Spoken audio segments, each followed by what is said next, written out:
네, 오늘은 예배란 무엇인가에 대한 내용을 함께 배우고자 합니다.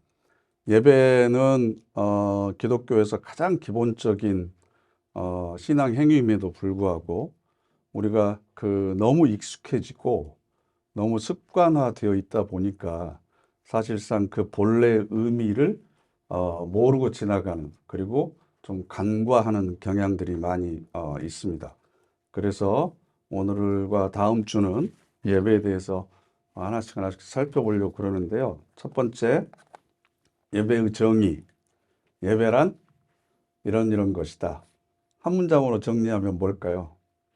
여기는 정답이 없습니다. 여러분들이 어떻게 정의하고 계시는지를 제가 궁금해서 이렇게 페이지를 만들어 놨습니다. 여러분들 어떻게 생각하세요? 예배란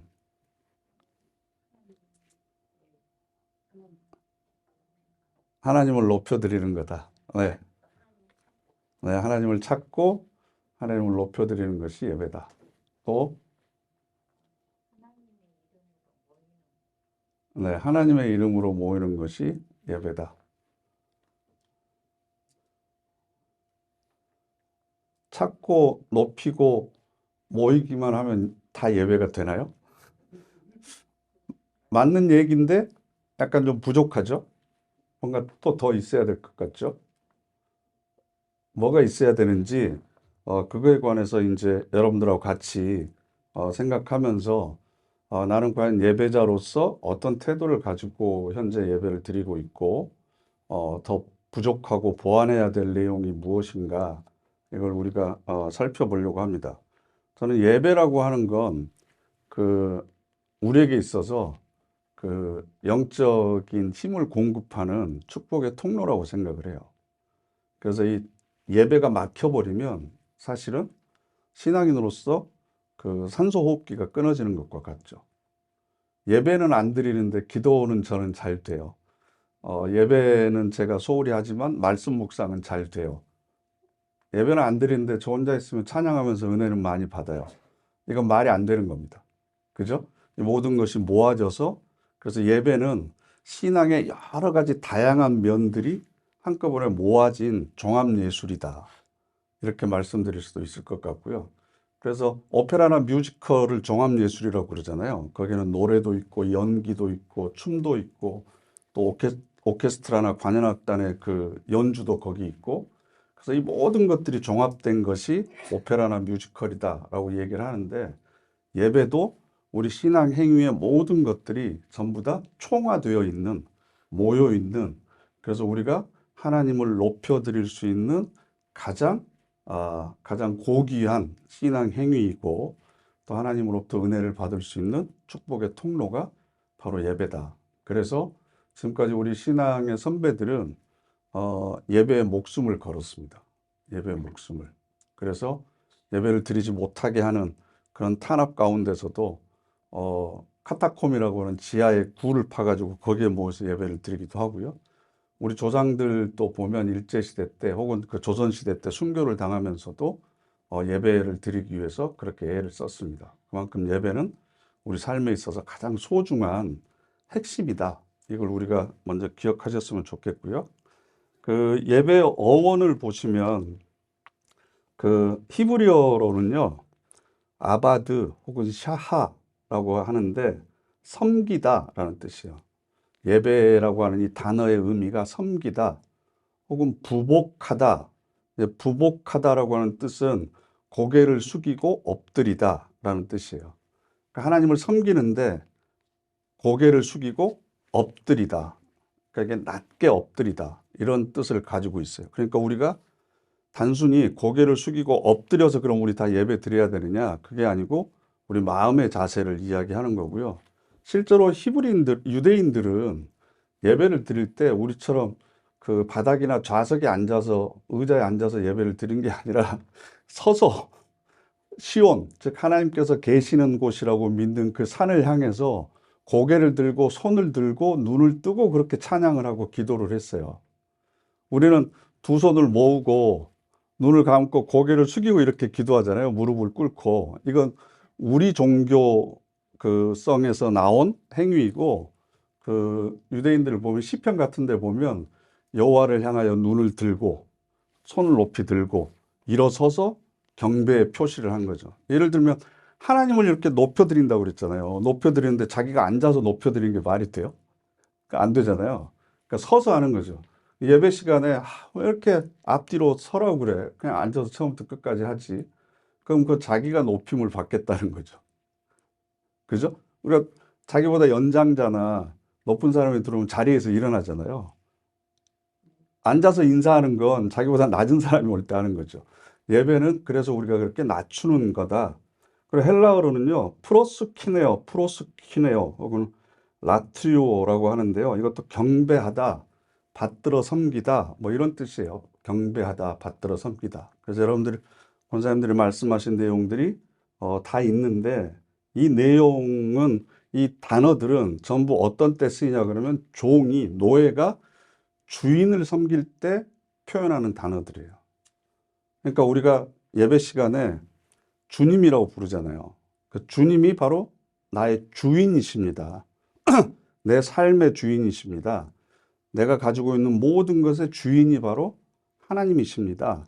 라고 하는 의미가 담겨져 있기 때문에 우리는 종으로서, 노예로서 하나님을 높여드리는 것, 이게 바로 예배다. 그래서 그 예배 어원을 거슬러 올라가 보면 창세기 1장에 하나님께서 당신의 형상으로 남자와 여자를 만드시고 나서 창세기 1장 28절 말씀을 보면 복 주시되 생육하고 번성하라, 땅에 충만하라, 정복하라, 다스리라, 이렇게 5가지의 명령을 주세요. 창세기 1장 28절. 그래서 남자와 여자로 만드시고 나서 처음으로 하나님께서 인간에게 하신 일이 복을 주신 거예요. 그런데 이 복이라고 하는 단어가 바라크라고 하는 단어인데 무슨 뜻이냐 그러면 무릎 꿇다라는 단어예요. 그러니까 우리는 하나님께서 우리에게 복 주셨어. 그러면 우리 동양권에서는 오복을 이야기하죠. 무병장수하고 자식들 많고 건강하게 오래 사는 걸 복이라고 그러는데, 이스라엘 사람들은 신이 우리에게 준 가장 첫 번째 복, 우리를 만들자마자 우리에게 인간에게 주신 복은 무릎 꿇는 거다. 무릎 꿇는 거. 그 누구한테? 하나님한테 무릎 꿇는 거죠. 무릎 꿇는다고 하는 건 경배하고 높여드리는 거죠. 즉 섬길 수 있는, 찬양하고 경배할 수 있는 대상을 가지고 있다는 것, 이게 인간이 누릴 수 있는 가장 첫 번째 복이다. 이게 성경의 가르침입니다. 그러니까 내가 높아지고 내가 출세하고 내 이름이 많이 알려지고 이걸 우리 동양권에서는 복이라고 하는데 그렇지 않아요. 그래서 진정한 자유는 모든 것으로부터 벗어나는 것이 자유가 아니라 진리 한 가지에 묶여서 살아가는 삶이 진정한 자유다. 진리 하나를 추구하면서 살아가는 삶이 진정한 자유를 누릴 수 있다. 그러니까 진리를 알지니 진리가 너희를 자유케 하리라. 그런데 우리는 그 진리 하나만 집중해서 사는 게 아니라 때로는 돈에 묶여서도 살고, 자식에 묶여서도 살고, 가정에 묶이고, 사람들의 평판에 묶이고, 그러다 보니까 내가 자유롭지 못하고 이것저것 다 충족시키는 삶을 사는 거죠. 그런데 오직 진리이신 하나님 한 분, 거기에 매여 살 때, 거기에 집중해서 살 때 인간은 진정한 자유를 누릴 수 있다. 이게 성경이 예배를 통해서 우리에게 가르쳐 주고자 하는 그 가르침입니다. 그래서 영어로는 worship이라고 그러는데 words 플러스 ship이거든요. words는 가치가 있는 그런 뜻이에요. 가치가 있는. ship은 보통 신분을 나타내거든요. 그러니까 가장 가치가 있는, 최고의 가치가 있는 것을 드릴 만한 분한테 드리는 거. 이게 바로 예배다. 그러니까 쓰다 남는 거, 짜투리 시간, 여유 있을 때, 이건 예배가 아닌 거죠. 그죠? 그래서 그 헌금도 부담이 돼야 헌금이죠. 부담이 안 되면 그건 구제하는 거고 적선하는 거죠. 그죠? 그렇듯이 시간도 마찬가지고 우리의 정성도 마찬가지고 예배를 통해서 우리가 드리는 헌신도 다 그런 의미가 있다라는 겁니다. 그래서 여러분 교재를 보시면 구약시대의 제사라고 되어 있는데요. 구약시대에 이스라엘 백성들이 하나님께 드렸던 그 제사가 변형되고 그 의미가 계승되면서 오늘날 예배라고 하는 형태가 만들어졌는데, 원래 처음에는 그러면 어떤 종류의 제사를 드렸고 그 제사에는 예배의 어떤 의미가 숨겨져 있는가, 이걸 함께 이제 찾아보려고 그럽니다. 그 첫 번째가 번제인데요. 번제. 번제는 태워서 드리는 제사예요. 태울 번자. 지난번에도 말씀드렸지만 솔로몬이 일천 번제 드렸잖아요. 차례 번자가 아니에요. 1000번이나 제물을 드린 게 아니고 소 1000마리를 한꺼번에 태워서 드린 제사예요. 규모를 한번 생각을 해보세요. 보통 7, 800kg 정도 되거든요. 소 한 마리가. 그러면 뼈를 저 표현이 좀 잔인하더라도 아무튼 머리 떼고 뼈 다 발라내고 내장 다 제거하고 껍질 다 벗기고 해서 7, 800kg짜리 소를 잡으면 약 450에서 500kg 정도가 돼요. 살만. 그렇대요. 저는 안 잡아봐서 모르겠는데 그걸 1000마리를 드린다고 한번 생각을 해보세요. 그러면 이 규모가 어마어마한 거죠. 그러니까 태울 번자, 태워서 드리는 제사다. 그래서 함께 레위기서 1장 1절부터 9절까지 함께 읽겠습니다. 여호와께서 회막에서 모세를 부르시고 그에게 말씀하여 이르시되 이스라엘 자손에게 말하여 이르라. 너희 중에 누구든지 여호와께 예물을 드리려거든 가축 중에서 소나 양으로 예물을 드릴지니라. 그 예물이 소의 번제이면 흠없는 수컷으로 회막 문에서 여호와 앞에 드릴지니라. 그는 번제물의 머리에 안수할지니 그를 위하여 기쁘게 받으심이 되어 그를 위하여 속죄가 될 것이라. 그는 여호와 앞에서 그 수송아지를 잡을 것이요 아론의 자손 제사장들은 그 피를 가져다가 회막 문 앞 제단 사방에 뿌릴 것이며 그는 또 번제물에 가죽을 벗기고 각을 뜰 것이요 제사장 아론의 자손들은 제단 위에 불을 붙이고 불 위에 나무를 버려놓고 아론의 자손 제사장들은 그 뜬 각과 머리와 기름을 제단 위에 불 위에 있는 나무에 벌려 놓을 것이며 그 내장과 정강이를 물로 씻을 것이요 제사장은 그 전부를 제단 위에 불살라 번제를 드릴지니라. 이는 화제라. 여호와께 향기로운 냄새니라. 아멘.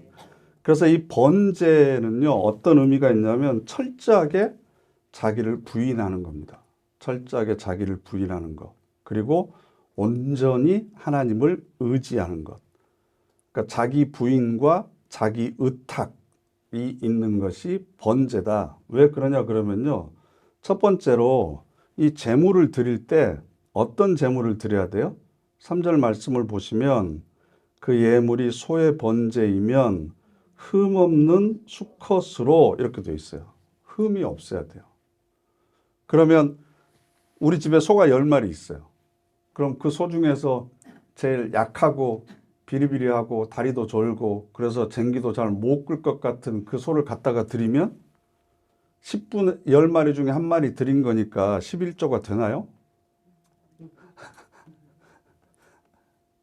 11조는 숫자적인 개념이 아니라 10 가운데 하나예요. 10 가운데 하나. 옛날에는 지폐가 없었으니까. 그러면 10마리의 소 가운데 가장 흠이 없는 거. 그럼 흠이 없다고 하는 건 몸에 상처가 없어야 되는 거죠. 장애가 없어야 되는 거. 그러면 다 일일이 조사를 해야 되겠죠. 머리끝에서부터 꼬리끝까지 다 이렇게 살펴봐야 되겠죠.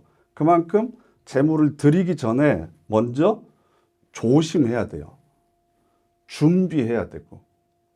그러니까 예배를 드리기 전에 나도 하나님께 흠없는 제물로 드려지기 위해서는 내가 먼저 깨끗한 사람이 되어야 되는 거죠. 그래서 우리들의 마음과 생각과 의지를 깨끗하게 할 수는 없지만 그렇게 한다는 의미에서 꼭 아침에 깨끗하게 몸을 씻고 옷을 뭐 제일 비싼 것 입으라는 얘기는 아니지만 가장 정갈한 옷으로 입고 그래서 자기가 흠 없이 여름에 슬리퍼 신고 샌들 신고 그 민소매 입고 머리 그 말리다 덜 말라서 젖어 있고 화장은 한쪽은 덜한 것 같고 눈에 눈곱 끼어 있고 이렇게 오면 그게 자신을 온전하게 하나님께 드리는 것이 아니잖아요. 그러니까 예배는 반드시 뭘 해야 되냐 그러면 준비를 해야 돼요. 준비를. 토요일 날 밤늦게까지 옛날엔 주말의 명화 있었는데 그 주말의 명화 보다가 늦게 자서 아침에 일어나서 정신없이 이렇게 오는 분하고 적어도 하루 전 저녁부터 마음의 준비를 하고 자고 아침 일찍 일어나서 깨끗하게 몸을 단정하고 오시는 분하고 예배를 통해서 받는 은혜는 당연히 다를 수밖에 없겠죠. 그 다음에 두 번째는 3절 하반절에 보면 4절에도 있는데요. 여호와 앞에 기쁘게 받으시도록 이렇게 되어 있습니다. 그를 위하여 기쁘게 받으심이 되어 이렇게 되어 있어요. 그러면 예배는 하나님을 기쁘시게 하는 것이 우선이에요. 내가 기쁜 게 우선이에요. 그죠? 그러니까 예배를 드리고 나서 오늘 내가 은혜 받았어. 찬양에 너무나 나 기뻤어. 이건 지금 뭔가 앞뒤가 잘 맞지 않는 거고 먼저 생각해야 될 것은 이 예배의 행위를 통해서 하나님을 나는 기쁘게 해드렸는가를 먼저 생각하는 게 예배의 의미에 맞는 거죠. 과연 하나님께서 내가 예배 드리는 것을 보신다면, 그래서 저는 가끔 좀 엉뚱한 생각을 많이 한다고 그랬잖아요. 그래서 우리 교회 그 위에 십자가 있잖아요. 그 위에다가 눈을 좀 그려놓을까. 하나님이 나를 이렇게 지켜보고 있다. 십자가 위에서. 그래서 여러분 그 사람의 심리라고 하는 게 그 모구맘 있잖아요. 모구맘. 사마리아 헌금 같은 거 우리 보통 계단 그 사이에다 놔뒀었잖아요. 그냥 놔두면 사람들이 잘 이렇게 모금을 안 해요. 근데 그 위에 사람 눈을 이렇게 그려놓잖아요. 그러면 다른 사람이 나를 지켜보고 있다는 생각을 하기 때문에 더 많이 모금을 한대요. 그래서 실제로 여러분들이 고속도로 이렇게 가다 보면 그 무인 카메라 단속기 있잖아요. 거기에 사람 눈 그려놓은 거 많이 보셨죠? 누가 나를 보고 있다는 생각을 하면 더 자기에 대해서 조심하게 되고 진심으로 모든 걸 하게 돼 있거든요. 그래서 어느 날 갑자기 강대상 위에 눈이 두 개가 딱 있거든. 목사님이 하나님이 지금 우리를 어떻게 예배드리나 지켜보고 계신다 생각하면 우리가 훨씬 더 예배에 집중하지 않겠습니까? 그러니까 예배의 1차적인 목적은 예배를 통해서 내가 뭘 얻어내느냐는 부차적인 거고, 먼저 내가 내 기도와 찬양과 드리는 예물을 통해서 또 말씀을 듣는 자세와 태도를 통해서 또 아멘이라고 화답하는 것을 통해서 하나님을 내가 먼저 기쁘게 해드렸는가, 이게 우선이지. 그건 사실 우리 대부분 생각 안 해요. 네? 얼마나 많이 준비하고 왔는가에 대해서도 스스로 점검하지 않아요. 그래 놓고는 설교가 은혜가 없다고, 뭐 찬양대가 어쩌고 저쩌고, 그 히터가 뭐 더웠네, 에어컨이 차가웠네, 뭐 어쩌네 이런 얘기만 하지. 아니 그러면 뜨거우면 안 뜨거운 데로 옮기면 되고, 에어컨 바람 바로 맞으면 옮기면 되잖아요. 왜 안 옮기면서 자꾸 이래라 저래라 하니까 이게 복잡해지는 거예요. 미리 와서 준비를 하면 되는 거죠. 그죠? 그러니까 하나님을 기쁘시게 하는 게 먼저다. 하나님을 기쁘시게 하는 거. 그다음에 세 번째는요. 번제물에다가 안수하잖아요. 이게 뭐냐 그러면 4절에 그는 번제물의 머리에 안수할지니, 그러니까 번제물의 머리에다가 여기서 그가 안수예요. 여기서 그는 누구냐 그러면 제사장이 아니고 그 제물을 가지고 온 사람이에요. 내가 가지고 온 소나 양에다가 안수를 하는 거예요. 그 안수하는 의미는 내 죄를 여기다가 뒤집어 씌우는 거예요. 전가시키는 거예요. 전가. 그리고 나서 내 죄를 제단에서 올려서 태우는 거예요. 그러니까 예배를 드리기 전에 우리가 먼저 해야 될 것은 회개예요. 회개. 예배를 드리기 전에. 그래서 예배가 시작하기 전에 먼저 오셔서 내 마음이 정결하고 거룩한 흠없는 상태가 되기 위해서 먼저 자신의 죄를 하나님 앞에 고백해야 되는 거고요. 그래서 예배의 서두에 전반부에 장로님들이 하시는 기도가 어디에 초점이 맞춰야 되냐 그러면 참회 기도 쪽에 맞춰져야 돼요. 그래서 제가 장로님들한테 그런 부탁을 하거든요. 설교하는 저를 위해서도 기도하시고 병상에 있는 분들을 위해서도 기도하시고 심지어는 나라와 민족을 위해서 온 인류의 평화를 위해서 남북 문제를 가지고 막 이렇게 기도를 이렇게 길게 하시는데 기도의 핵심은 대표에서 참회 기도하는 거예요. 참회 기도.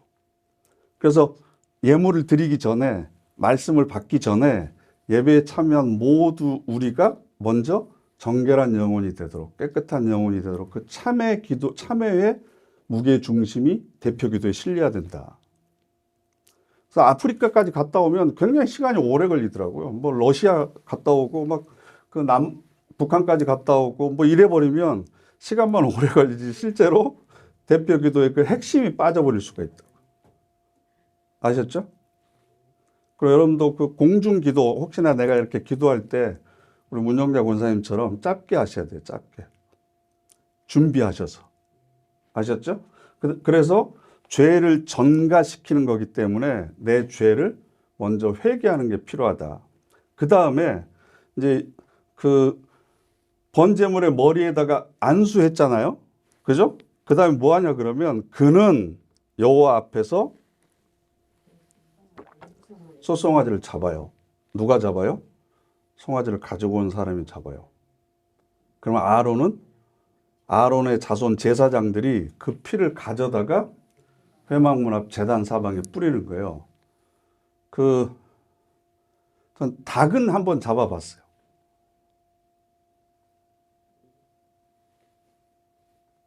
닭 잡아보셨어요?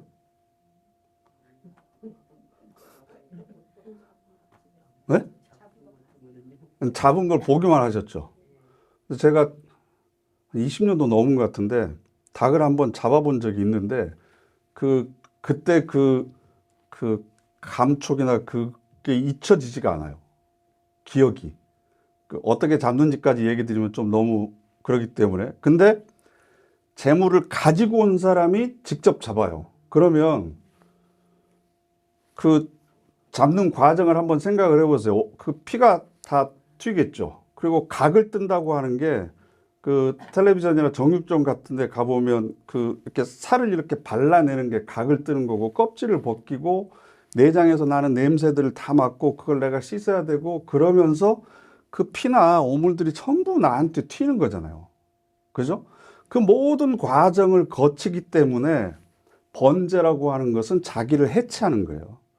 짐승을 죽이는 게 아니라 사실은 자기 자신, 그 죄를 지은 자기 자신의 죄를 짐승에다가 옮겨서 그 짐승을 그렇게 내가 직접 이렇게 하는 거잖아요. 그러니까 내가 이렇게 죽을 수밖에 없는 죄인인데 하나님께 모든 걸 맡깁니다. 의탁합니다. 이렇게 해서 하면 그는 또 번제물의 가죽을 벗기고 각을 뜰 것이요. 가져온 사람이 하는 거예요. 그러면 아론의 제사장들이 그걸 불을 붙이고 나서 각을 뜬 걸 이렇게 제단 위에다 올려놓고 그걸 태우는 거예요. 제사장들이 잡는 게 아니에요. 제사장들은 피만 뿌리고 살코기나 기름을 이렇게 올려서 태우기만 하지 실제로 잡는 건 누가 잡는다? 내가 잡아야 돼요. 근데 사실 짐승을 잡는 게 아니라 내가 나를 죽이는 거예요. 내가 나를. 그래서 예배는 회개를 통한 자기 부인이 있어야 된다. 여전히 내가 팔팔하게 살아서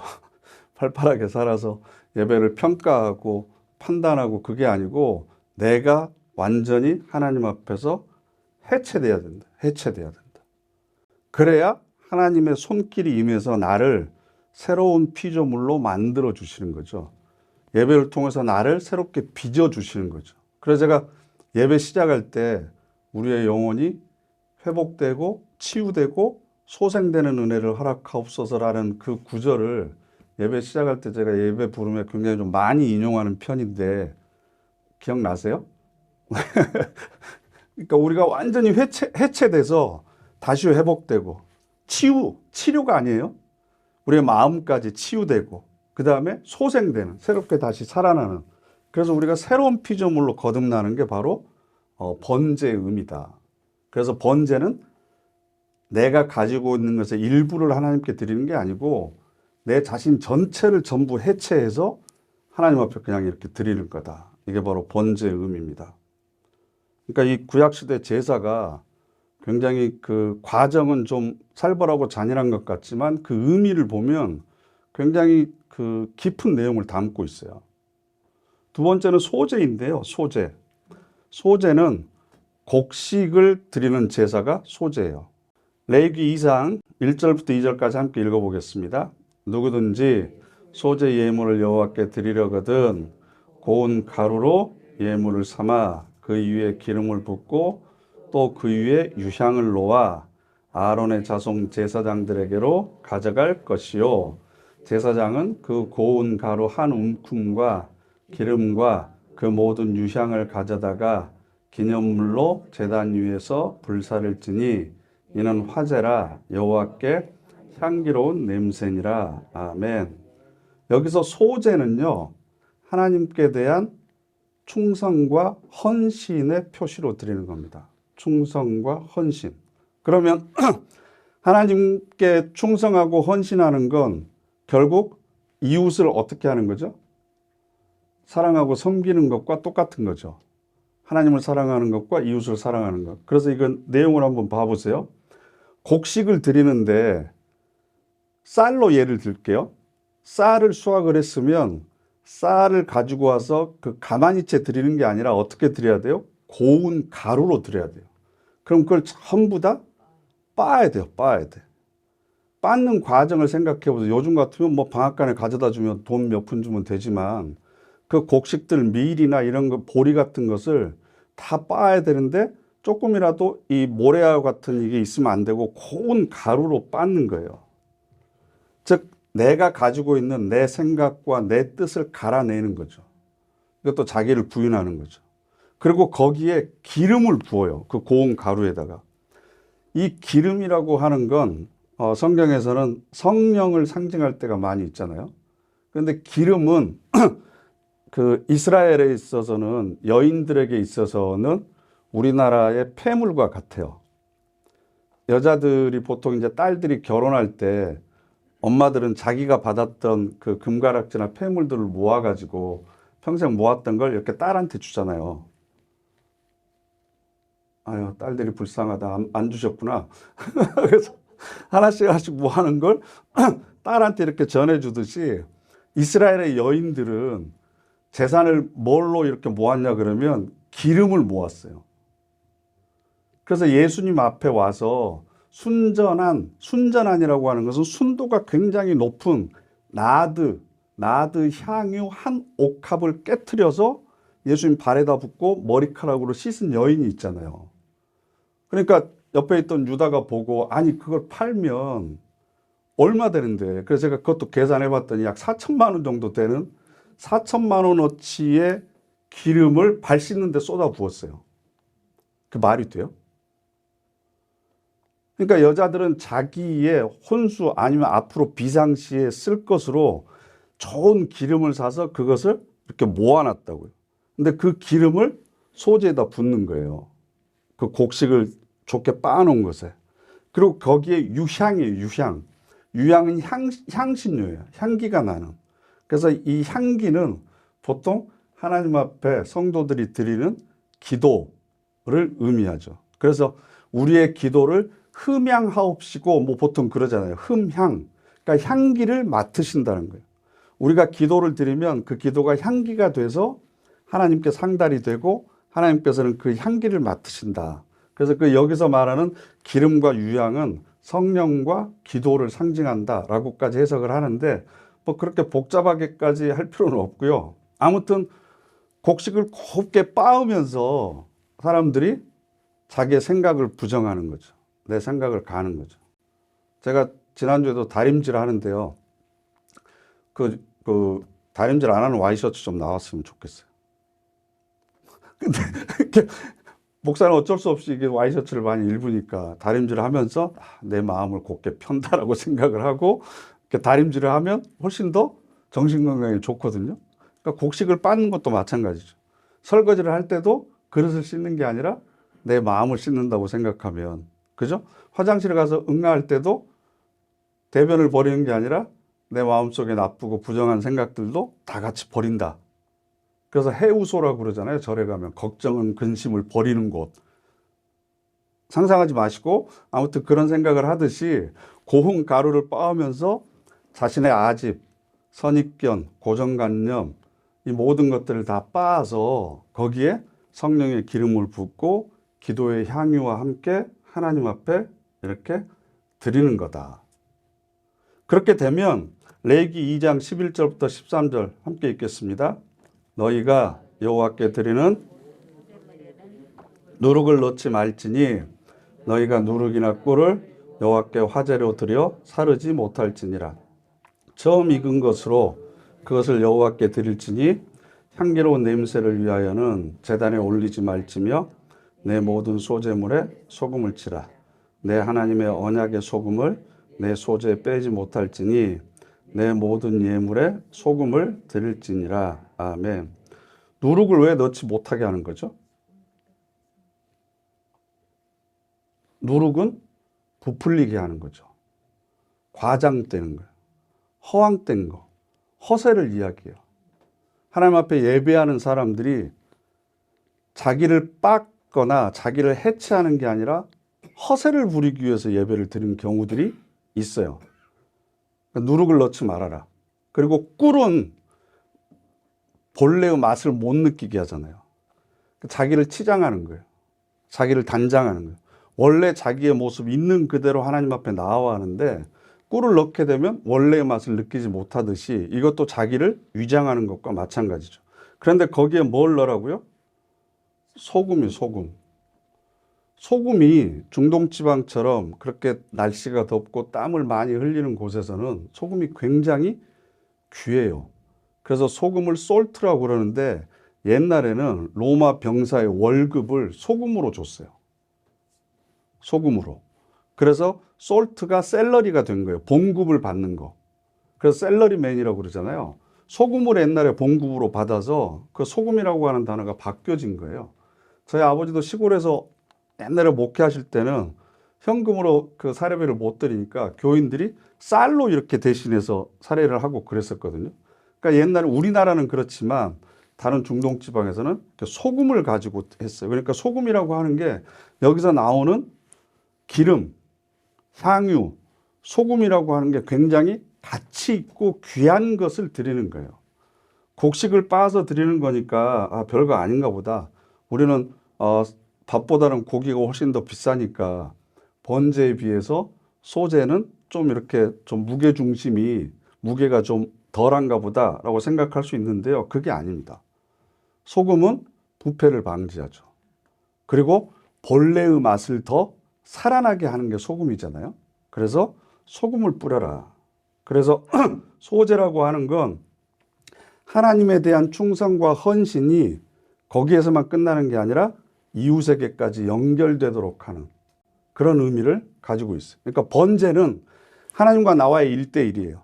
나를 해체하고 내가 회개하고 하나님 앞에 온전히 자기를 의탁하면서 드리는 게 번제의 의미고, 소제는 하나님께 충성과 헌신을 드리는데 그게 이웃에게까지 전파되도록 하겠다라고 하는 그런 결단의 의미를 가지고 있죠. 그래서 예수님께서 마태복음 6장에서 함께 읽겠습니다. 사람에게 보이려고 그들 앞에서 너희 의를 행하지 않도록 주의하라. 그래야지 아니하면 하늘에 계신 너희 아버지께 상을 받지 못하느니라. 그러므로 구제할 때 외식하는 자가 사람에게서 영광을 받으려고 회당과 거리에서 하는 것 같이 너희 앞에 나팔을 불지 말라. 진실로 너에게 이르노니 그들은 자기 상을 이미 받았느니라. 아멘. 이거 지금 사람들한테 영광 받으려고 회당이나 길거리 일부러 사람들 많은데 찾아가고 나팔을 불면서 사람들 모여라, 내가 나눠줄게, 이런 게 전부 다 뭐 하는 거예요? 누룩을 넣는 거죠. 꿀을 넣는 것하고 똑같은 거예요. 근데 예수님께서는 함께 읽겠습니다. 너는 구제할 때 오른손이 하는 것을 왼손이 모르게 하여 내 구제함을 은밀하게 하라. 은밀한 중에 보시는 너희 아버지께서 갚으시리라. 아멘. 그래서 우리가 구제할 때, 그리고 선행을 할 때, 그리고 섬기거나 헌신을 할 때 가장 마지막 최종 단계가 뭔 줄 아세요? 우리의 헌신과 구제와 섬김을 완성하는 가장 마지막 단계가 뭐냐 그러면 자기를 감추는 겁니다. 근데 이건 잘 안 하려고 그래요, 사람들이. 자기를 드러내기 위해서 하려고 하지 자기를 감추려고 하지는 않아요. 근데 은밀한 중에 보시는 너의 아버지께서 갚으시리라. 사람들이 갚아주기를 원하면, 사람들에게 칭찬받기 원하면 나팔 불면서 하시면 돼요. 근데 아버지께서 갚아주기를 원하시면 감추는 거죠. 그죠? 감춰줘야 하나님께서 보시고 칭찬하시는 거예요. 그래서 우리가 소제를 곡식을 드리는 건, 곡식이라고 하는 게 모든 생명이 그러지만 다른 생명을 위해서 사용이 되는 거잖아요. 곡식을 먹어야 우리가 살아갈 수 있잖아요. 그렇듯이 우리도 다른 생명의 희생을 통해서 내가 살아가듯이 나도 내 생명을 다른 생명을 위해서 희생하고 내어놓겠습니다 라는 의미에서 소제를 드리는 거고, 이 소제를 보통 이렇게 흔들어서 이렇게 드리거든요. 하나님 앞에 드릴 때. 그래서 이걸 요제, 흔들 요자, 그래서 요제라고도 부르기도 해요. 그러니까 소제는 하나님뿐만 아니라 이웃을 섬기는 삶의 결단이 그 속에 들어가 있어야 된다.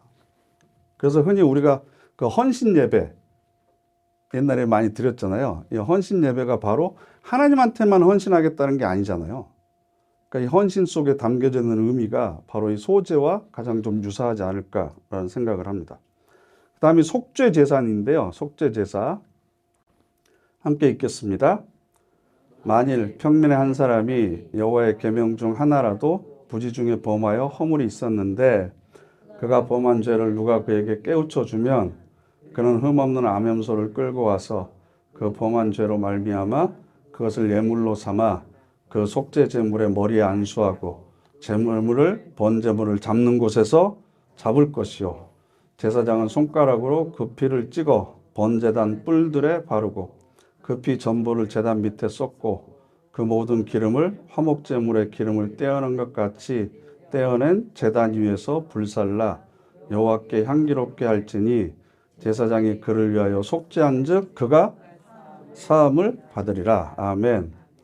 번제도 회개의 의미가 있다고 그랬잖아요.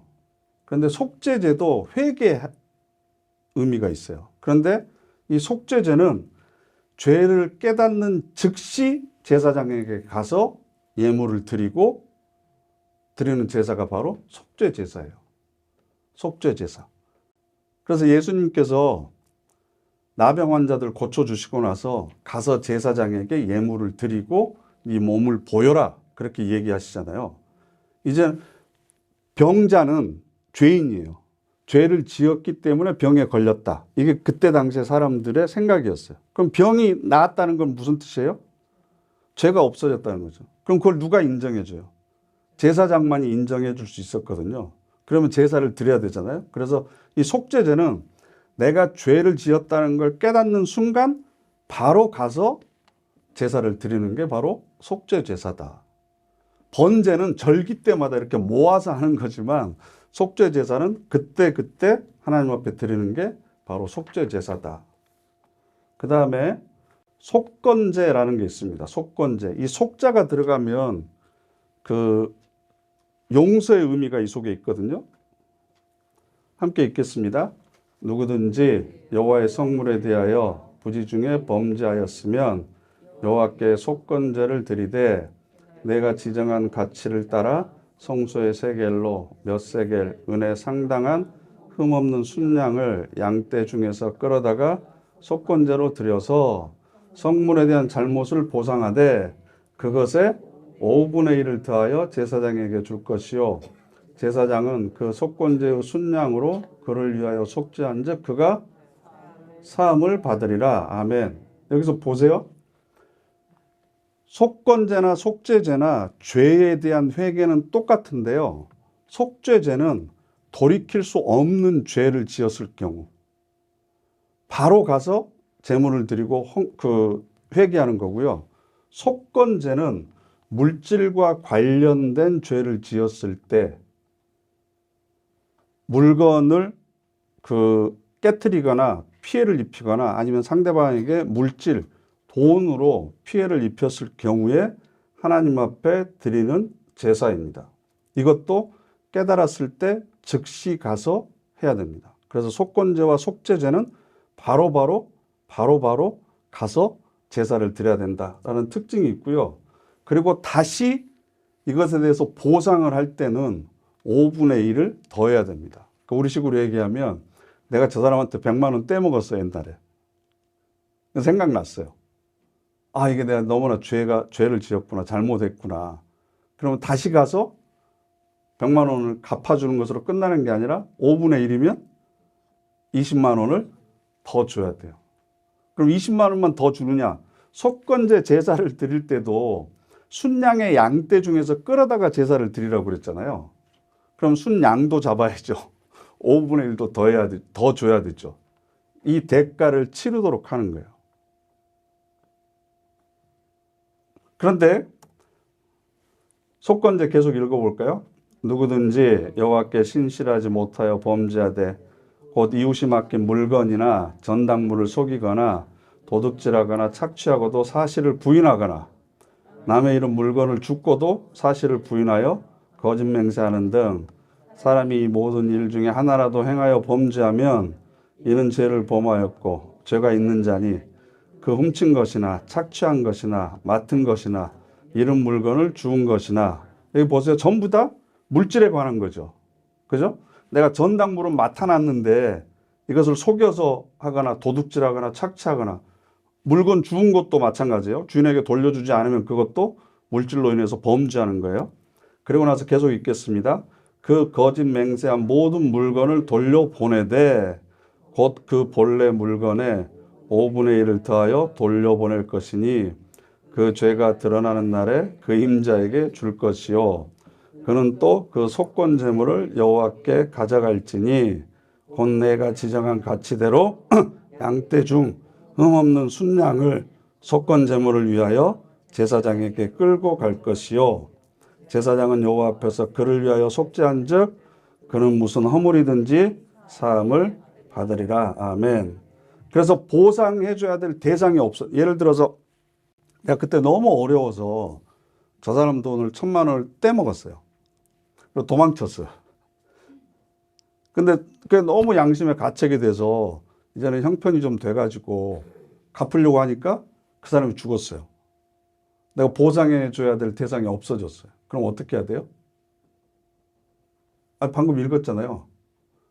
제사장에게 가는 거예요. 제사장에게 주는 거예요. 제사장에게 준다는 것은 하나님께 주는 거죠. 그래서 그 다음 볼게요. 민수기 보시면 그 지은 죄를 자복하고 그 죄값을 온전히 갚되 5분의 1을 더하여 그가 죄를 지었던 사람에게 돌려줄 것이요. 만일 죄값을 받을 만한 친척이 없으면 그 죄값을 여호와께 드려 제사장에게로 돌릴 것이니 이는 그를 위하여 속죄할 속죄의 순양과 함께 돌릴 것이니라. 아멘. 여러분 혹시 그럴 일은 없겠지만 남한테 돈 빌려서 아직 안 갚은 거 있으시죠? 아니 만일 있다면 근데 나한테 빌려준 사람이 어디 사는 줄도 모르겠고 그 식구들도 어디 있는지 몰라요. 그걸 누구한테 갖고 와야 돼요? 네? 아니 제사장한테 드려요. 그럼 저한테 갖고 와야죠. 잘 생각해 보세요. 내가 안 갚은 거 뭐 있나 이렇게 잘 생각해 보시고 얼마를 더해야 된다고요? 5분의 1, 20%를 더해서 갚아야 된다. 갚을 사람이 없으면 친척에게도 자식에게라도 갚고 그래도 없으면 제사장에게 가져와야 된다.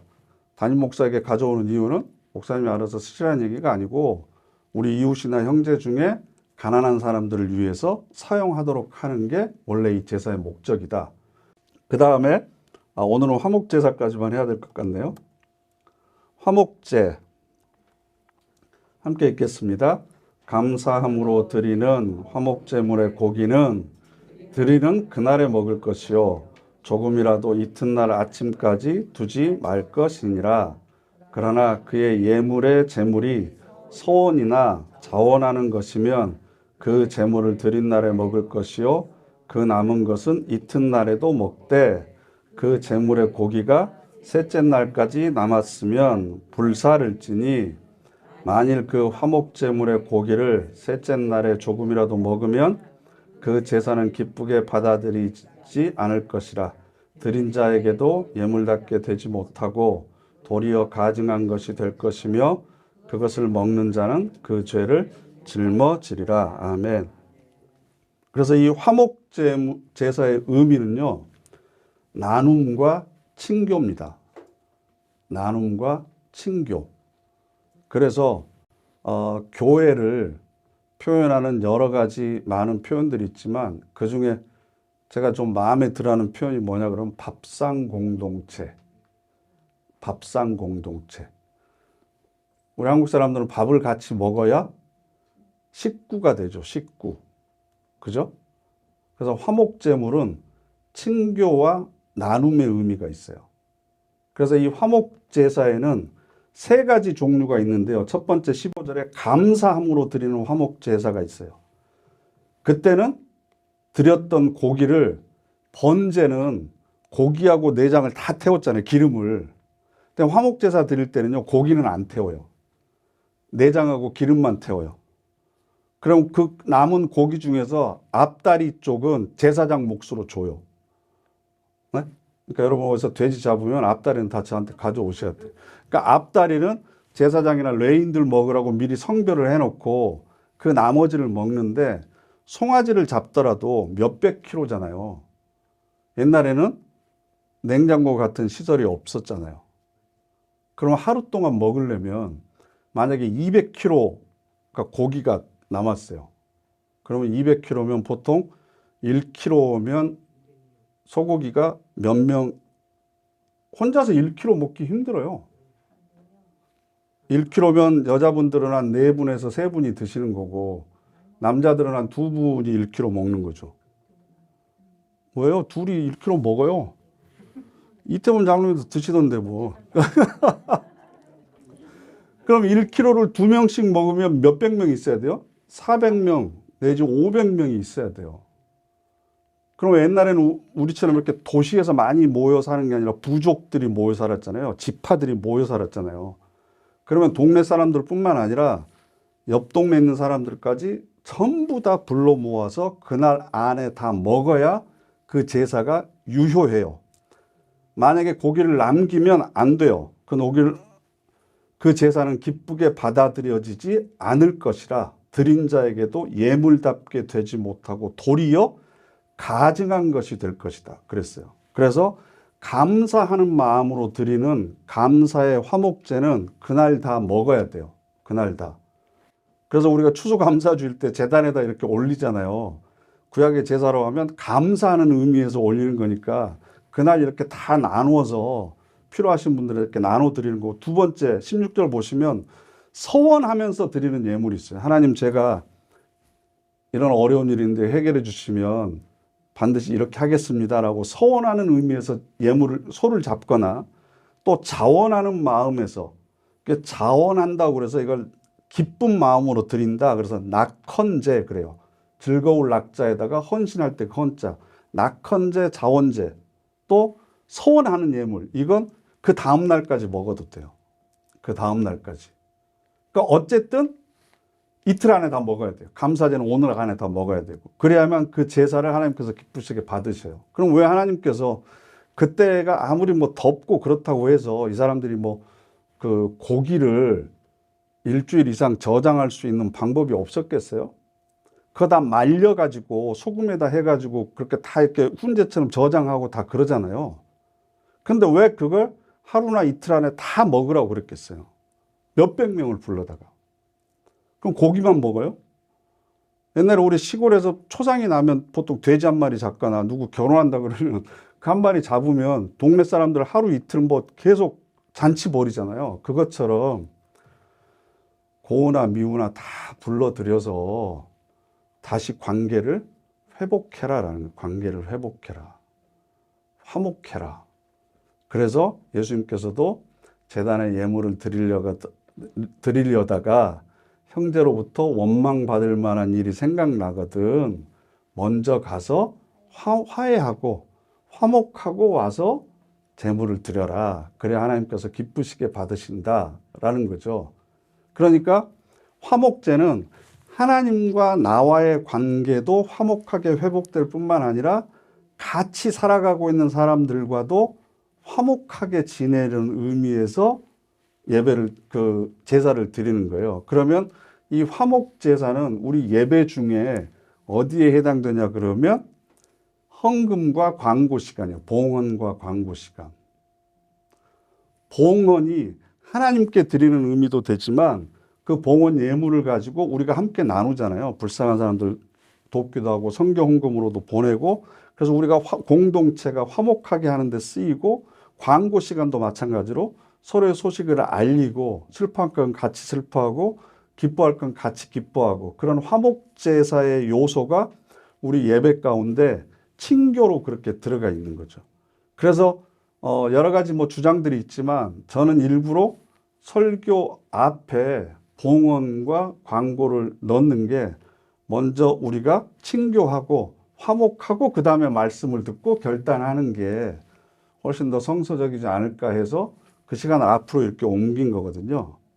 그러면 그런 화목 제사로서의 예배를 드렸어, 우리가. 네? 그리고 내려가서 밥 먹으면서 째려봐. 아, 저 인간 왜 또 왔냐? 네? 그럼 그게 화목 제사를 드린 거야, 아니에요? 그럼 하나님께서 내가 드렸던 예배를 기쁘게 받으셨어요, 안 받으셨어요? 음식을 나눠 먹어야, 오늘 아니면 내일까지 나눠 먹어야 지금 드린 제사가 하나님께 기쁘게 되는 거예요. 그러니까 이 제사를 하나님께서 받으셨는지 안 받으셨는지는 이 제사에서 끝나는 게 아니라 음식을 같이 나눠 먹고 서로 화목하게 돼야 이 제사도 하나님께 상달이 되는 거예요. 그러니까 팔복 중에서 예수님께서 뭐라고 그러시냐 그러면 화평케 하는 자는 복이 있나니, 그들이 뭐라고 그랬어요? 하나님의 아들이라 일컬음을 받을 것이며 그랬어요. 그래서 제가 지난주인가요? 우리가 하나님께 가장 가까이 갈 수 있는 길, 하나님을 가장 닮아갈 수 있는 길, 그게 뭐라고 그랬죠? 용서예요, 용서. 하나님 신성을 한 단어로 얘기하라 그러면 용서예요, 용서.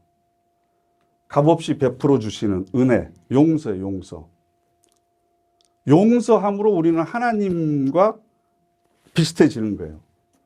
그러면 그 용서를 내가 했다는 걸 겉으로는 뭘로 어떻게 드러나요? 화목으로 드러나는 거죠. 화평으로 드러나는 거죠. 그러니까 우리는 하나님의 아들, 딸로 만난 거잖아요. 우리의 신분이 그렇잖아요. 그러면 우리가 가장 잘 해야 되는 게 용서고, 우리 사이에 드러나야 되는 게 화목이에요. 화목. 그래서 나한테 피해를 준 사람이건 기분 나쁘게 한 사람이건 어떤 사람이건 어쨌든 다 불러 모아서 같이 먹어야 돼. 같이 다 먹어야 돼. 그래서 화목 제사의 원칙대로 하면 주일날 공동 식사 준비했던 게 남기면 안 돼. 해질 때까지. 남아있으면 지나가는 사람들 붙들어서 데리고 와서라도 먹여서 준비한 건 다 소진해야 돼요. 집에 가지고 가서 쌓아놓고 일주일 동안 내가 먹어야지. 이건 아니죠. 네? 잘 생각해 보세요. 오늘 아니면 내일까지 다 먹어야 예배를 하나님께서 기쁘시게 받아주신다고 그랬거든요. 그럼 교회에서 우리가 같이 나눠 먹을 음식, 떡을 이렇게 준비했는데 떡 내가 싸갖고 와서 오늘 일주일 동안 먹어야지. 그럼 적어도 그 사람이 드린 예배는 하나님께서 안 받아주시는 거예요. 억지인 것 같지만 그만큼 나눔이 중요하다. 그 나눔을 통해서 서로 화평하는 화평. 그래서 그 평화잖아요. 평화. 평자가 공평하다. 화자는 이게 그 쌀미자 옆에다 입구예요, 입구. 입에 쌀이 골고루 들어가는 게 평화예요. 한 사람이 입에 쌀이 많이 들어가면 그건 불공평한 거예요. 그럼 평화가 안 와요. 그러니까 준비한 것 있으면 모든 사람이 똑같이 그 입에 똑같이 들어가야 평화가 생기는 거예요. 화목이. 그래서 화목제예요. 짐승을 잡았으면 모두가 다 함께 나눠서 먹어라. 나눠서 먹어라. 그러니까 제사의 의미, 제일 첫 번째가 번제였죠. 번제. 나를 해체해서 하나님 앞에 드리는 거. 자기를 부인하고 전적으로 하나님께. 그 다음에 속죄 제사. 그 다음에 소제. 감사합니다. 소제는 하나님에 대한 충성과 헌신이 이웃에게까지 전파되도록 하는 것. 속죄제는 지은 죄를 깨닫는 즉시 하나님께 드리는 건데 회복할 수 없는 피해를 주었을 경우에 드리는 거고, 속건제는 물질이나 물건, 돈으로 피해를 입힌 경우 그걸 보상을 하는데 20%를 더 줘서 보상을 해야 된다. 그리고 마지막으로 화목제가 있다. 그래서 이 구약시대 제사가 모든 요소들이 지금 우리가 드리는 예배 가운데 이렇게 조합되어 있고 총화되어 있습니다. 모아져 있습니다. 그러니까 예배를 드리고 나면 하기 싫은 숙제 마지못해서 하는 그 애들처럼 드디어 때웠다, 해치웠다 이런 의미가 아니고 내 영성이 회복되고 내 영성이 회복된 만큼 관계도 회복되고 화평과 화목의 관계를 이루어가는 것. 그러면 우리가 예배를 예배답게 드린 거죠. 그런데 여전히 밥 먹으면서 째려보는 사람이 있고 그러면 예배를 예배답게 드리지 못한 거다. 그래서 하나님께 대한 예배는 반드시 이웃에 대한 사랑으로 흘러가야 된다.